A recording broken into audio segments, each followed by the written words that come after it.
Well, the camshaft for my little Hoglet engine. I believe she's going to be called, done, and ready to move to the next step. She finally got put together, got all the bushings in. I got it all cleaned up, polished up as good as I could. And if you look, boy oh boy, there's next to no room. I guess that was the design from the maker. Sweet.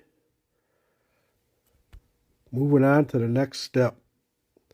I think we will try the cam gear. It goes right there. Hope you enjoy.